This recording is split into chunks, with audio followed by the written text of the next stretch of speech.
you so much for this wonderful platform. My name is Archith. I would like to thank my fellow nominees here, everyone who has spoken, everyone who's about to speak, and of course the Academy of NRI Stories for putting together this wonderful event. It's such an honor to be nominated. Oh wait, this is not the Oscars or Emmy? Okay, sorry, wrong audience. So, my name is Archith Seshadri, and I'm excited to share my story with all of you tonight. The two most important days in your life are the day you were born and the day you find out why. For me, it's all about evoking change through storytelling. Luckily, I've designed my life through just that. As a journalist, as an improviser, as a yoga teacher, connecting people and empowering everyone around me through the power of storytelling. Yes, something that we take for granted, but something that we all urge to do and should do. And tonight, I am grateful and honored to share my own story about coming out as an Indian American gay man living in Atlanta, Georgia, and to help those who are struggling, who may still be struggling, and to normalize this conversation that yes, you can be this and you can also be okay, and you can make this your own journey and story. I hope my story inspires you to live life on your terms, unapologetically, and not waiting for society's approval. They were the three hardest words for me to ever tell anyone. Myself, my family, my friends, the world. I am gay. You would think words would be pretty easy for me. As a journalist, I write stories all the time. I interview people, I talk to them, I learn about them, and I present it. But I figured it was time to share my own story, because then it wouldn't be authentic. How could I be a storyteller and not tell the world about my own story? So, rewind to the 2020 COVID-19 pandemic. I had talked about sharing my story, and I told my brother. I always wanted to tell a family member first, and I told my brother on a whim. And he acted very normal. He just sort of shrugged his shoulders, like, oh, okay. And I was like, is that it? I expected a bigger reaction. I had practiced this speech 1,000 times in the shower. Well, at least one done, many, many more to go. You see, when you have to come out, it's not just once or twice. You have to come out over and over and over and over again. And sometimes it's simply exhausting. And then week by week, I decided I'm going to take my friends to dinner. So every Friday, I would pick two of my friends and take them to dinner. And as I like to call it, I would drop a bombshell. Boom! I'm gay! Every Friday. And, even that, I was like, oh my God, how many more times do I have to do this? For many of them, it really wasn't a surprise. I didn't really talk about relationships. I didn't really talk about crushes. I didn't really talk about girls or anything like that. So most people were supportive. But don't worry, there were the haters, of course, and I'll get to that shortly. It's almost like I had to play straight until proven gay. What a court case that I've been dealing for nearly 4 decades of my life. So I remember the day I had to share and break the news to my parents. This was probably the most difficult conversation I've ever had to have with them. And I kept putting it off, because I thought my life might be like Kabhi Khushi Kabhi Gum, and that my dad, like Amitabh Bachchan, would expel me out of the house and I would be nowhere and homeless. Luckily, that didn't happen, but it also wasn't a bed of roses. So here's how all of that unfolded. When I told my parents, I pulled them to the basement. It was a December day, December 2020. I had to be very strategic, so I picked the days after Christmas and before my dad's birthday, knowing that this window would probably be safe, probably auspicious as well in some calendar, I don't know. Anyway, so I told my mom, I said, I have some news to share. And she thought I was going to introduce a girl, or perhaps a fiance, or that I was about to engage an announcement. Well, I was, it just wasn't what she thought. And then she looked at me with like deer in the headlights. And then I went upstairs and told my dad one-on-one. He took it a little bit better, and then they both came together and we had this conversation. It was a little awkward, it was a little silent, it was like okay, and what, say something please. The funny thing is my parents, who are the two most important people in my life, I really value them, I respect them, and I didn't want them to be disappointed in me. So my parents then asked me, well, do you know anybody else like this? Do you know anybody in India like this? Do you know anyone in our family like this? And in a country of 1 billion people, I could not name one.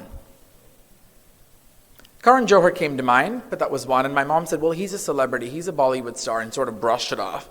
And that is really why I decided that, it's time that we share our stories. It is time that we normalize these conversations.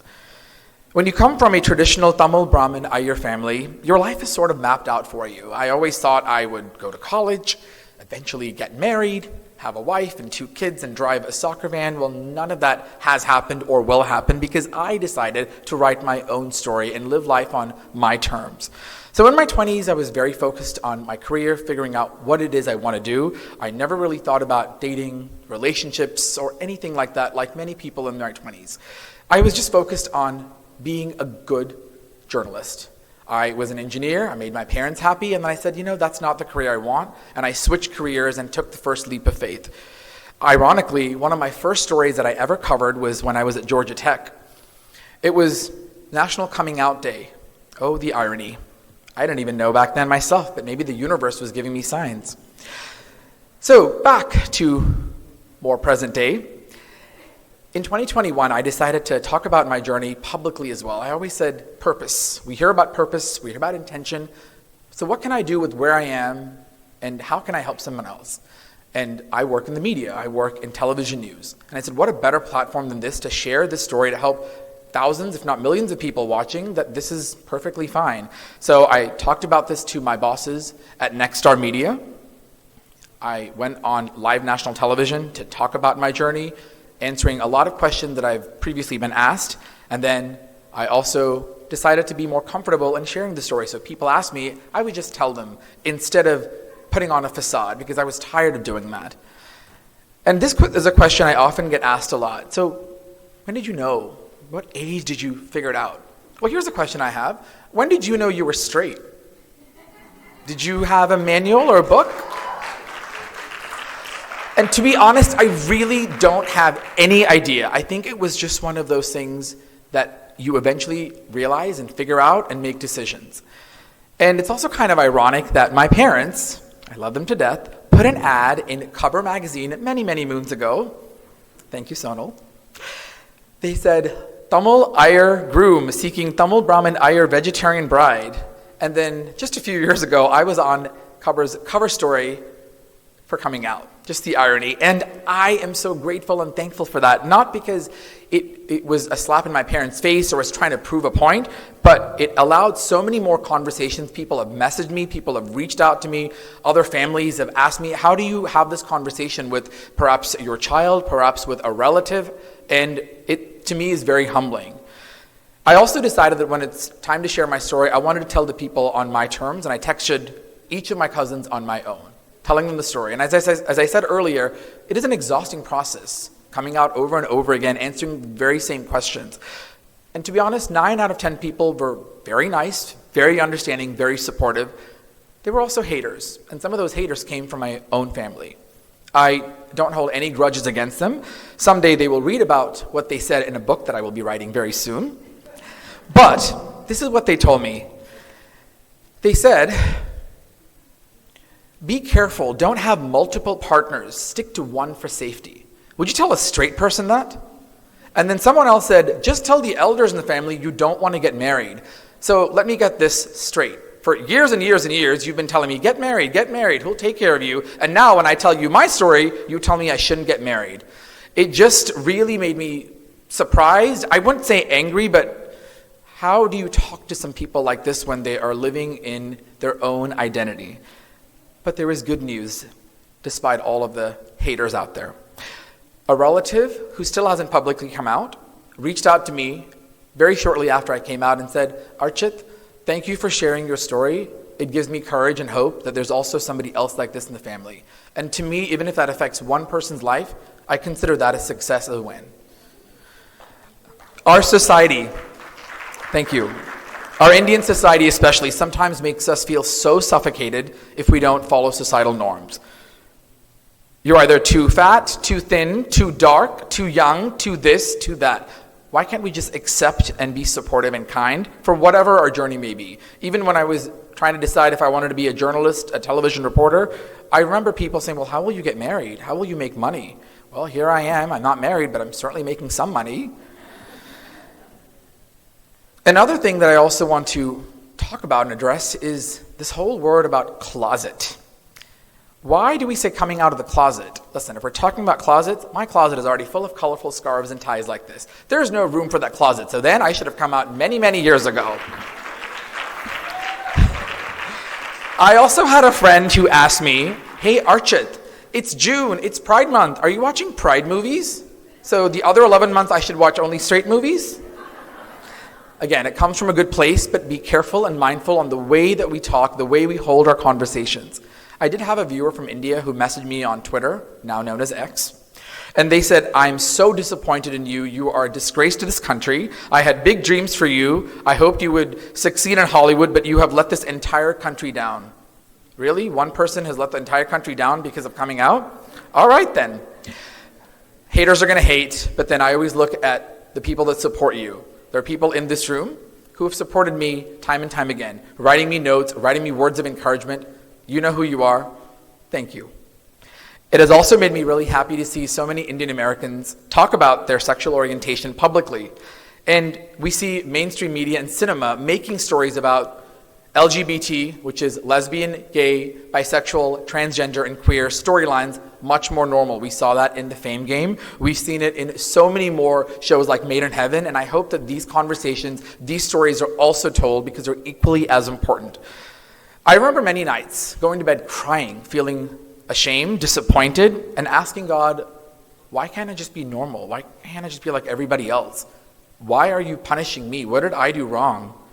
And until it was the COVID-19 pandemic, when we had so much time to look inward and reflect, I realized this is because you've labeled being gay as something bad and something that's a crime, and it's not. And that was sort of the resurrection about 5 years ago to turn something that I thought was a problem really into a purpose. And over the last decade, many of the things that have happened in my life have sort of come to help me be who I am and be comfortable in my own skin.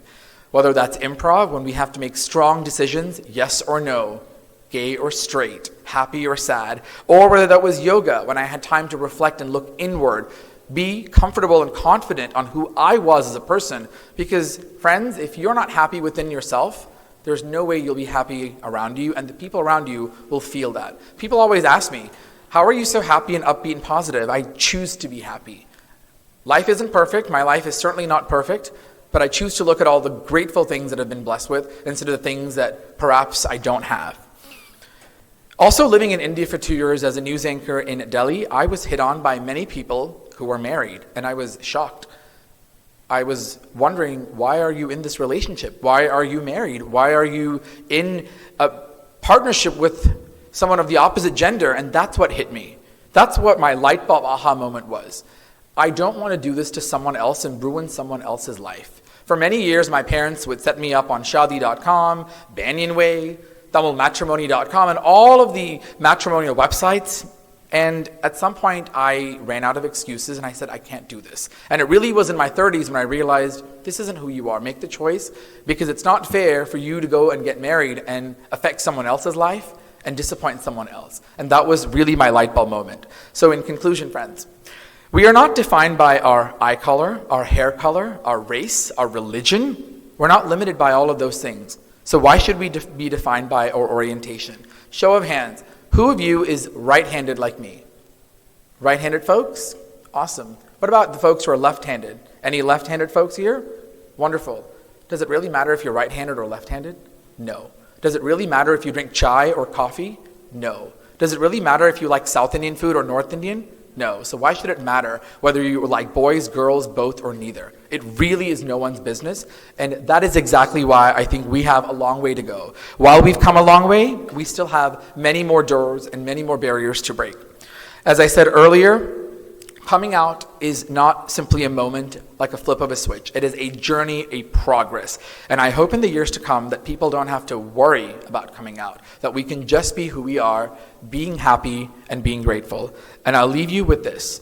They were the 3 hardest words I had to tell the world. And now I've discovered 3 new words. I am enough.